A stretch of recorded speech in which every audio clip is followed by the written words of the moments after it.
All right, guys, we got a stud of a poplar here.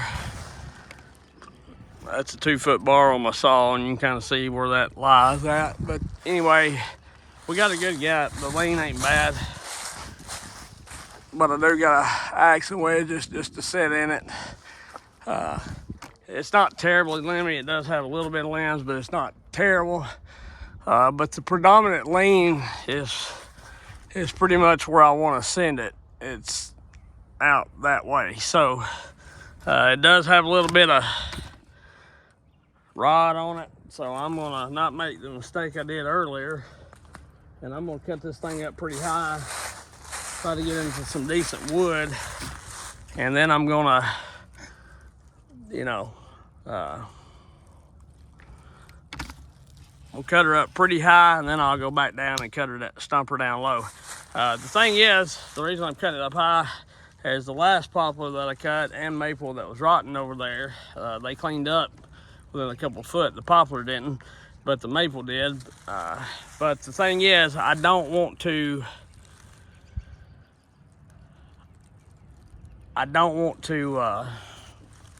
tree to, go goofy on it. And so, therefore, it's starting to sprinkle. I'm gonna check my weather real quick. All right, so I'm back. Maybe it ain't gonna sprinkle much or rain long. I'm wanting to try to get these down, get them logged up, and get them carried out of here before the rain this evening. It's definitely gonna rain this evening, and I want to try to get it out of the mud. But I want to set a wedge in here just to be on the safe side. It's got a lot of limbs out where I'm wanting it to go, and it leans that way fairly good.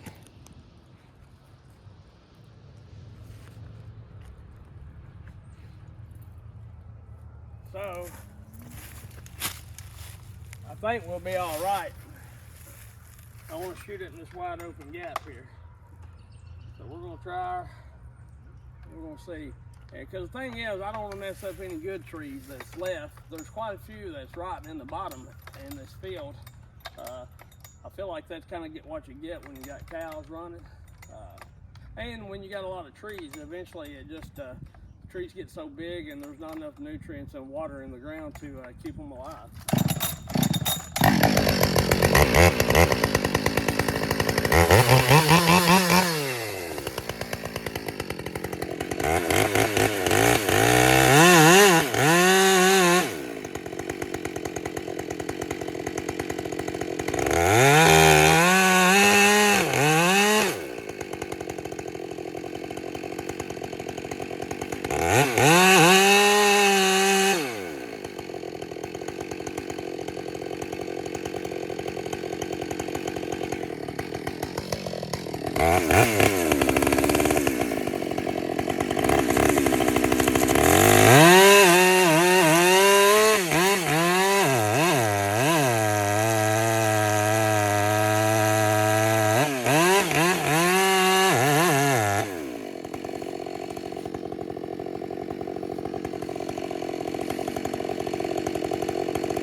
this short bar, I'm used to running a 28 where I can do all of it in one swoop.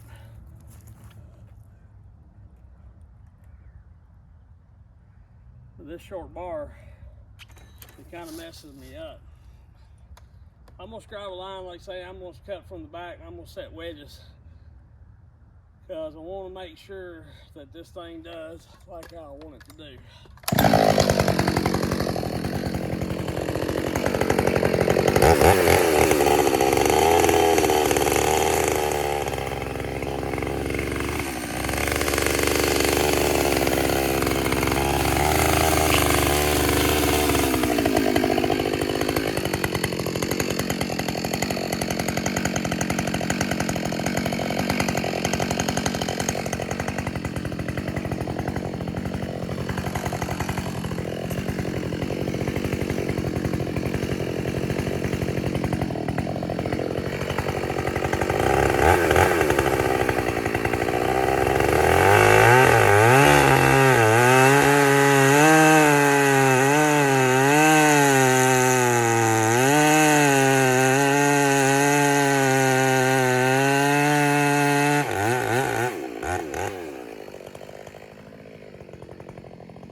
Baby,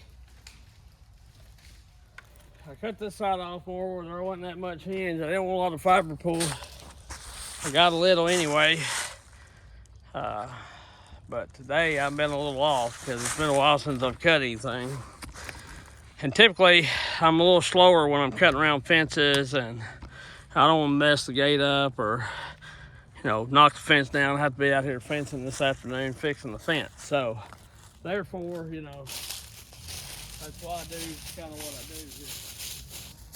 I feel like this buxton work saw is a good saw. You know, it's plenty of power. It's got quite a bit of power, but I feel like that it is it's a little less grunty than Cajun's, but also, you know, Cajun's got a lot more runtime on it, so maybe this one will get a little more. It's a good saw, don't get me wrong. I love the saw. It's zippy, and it's plenty stout, don't get me wrong, but I feel like when the compression comes up, it'll be pretty good. When we get it right, you know. All right, here we go.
Poplar.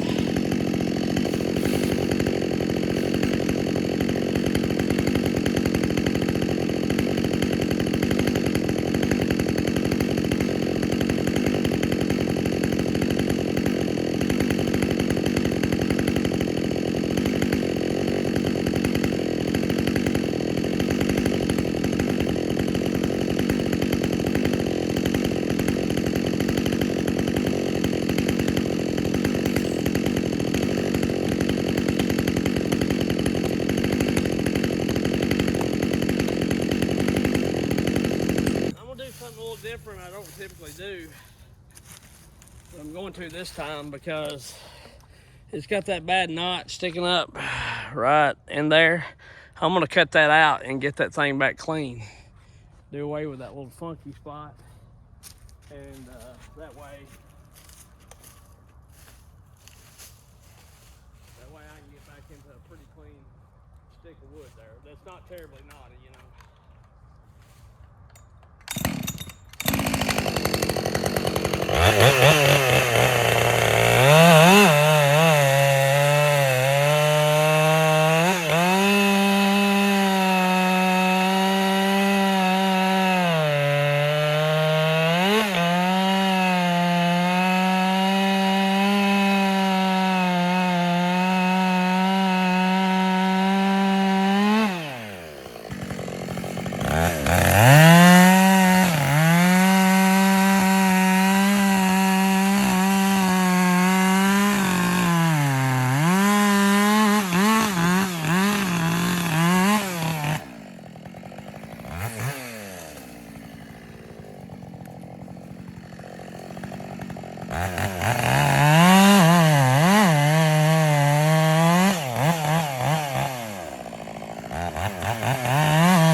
Alrighty. I'm gonna shut y'all off and I'm gonna get my tractor and try to start moving some of these logs out of here.